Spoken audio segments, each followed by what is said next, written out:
Andon Zako Çajupi e has vazhdimisht këtë. Më vjen shumë mirë që u prekët vitet 30. Është viti që ndan mendimin politik, sepse në këtë moment ngrihet ajo që ne dëshirojmë. Ka momentume ku shqiptarët rrajnë mendimet e tyre dhe është shumë interesant zoti Demalia, grupi në Tiranë, i cili kryesisht mblidhet në 3 qendra, në Kafe Kursal, në Berlinin e dikurshëm ku ka qenë Beza, mos gaboj, ke Venecia diçka më larg, që është tani drejt bulevardit, dhe një mjedis tjetër rrinin mendime duke u përplasur. Dhe kjo është koha e Branko Merxhanit, një mendimtar i cili edhe shqipe nuk e fliste mirë, po që ishte njëri jashtëzakonisht i pastër dhe me një penë shumë të kujtesshme.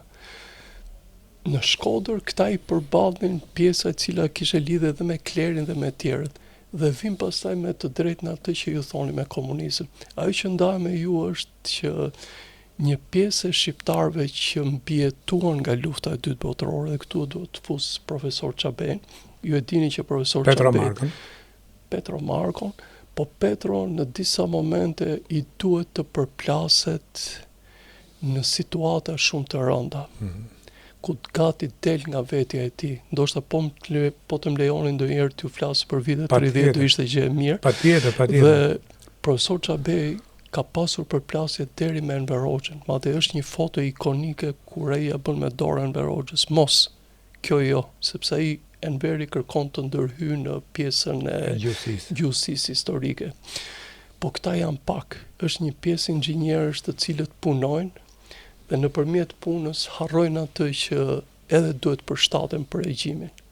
Ke një pjesë të njerëzve të arkeologjisë, por fatkeqësia e tyre është që regjimi arrini vendos përballë njëri tjetrit. Dhe kjo e bjerr atë mendimin. Mbas viteve 90 ne pritëm që shqiptari të çlirohesh për kësaj, po duket që ke pjesa jonë antropologjisë politike pas ka shumë probleme. E para dinjiteti, e dyta shikimi i realitetit. Dhe kjo po na ndodhe deri orët e fundit. Zoti Berisha nuk e shikon me realitetin. Ja.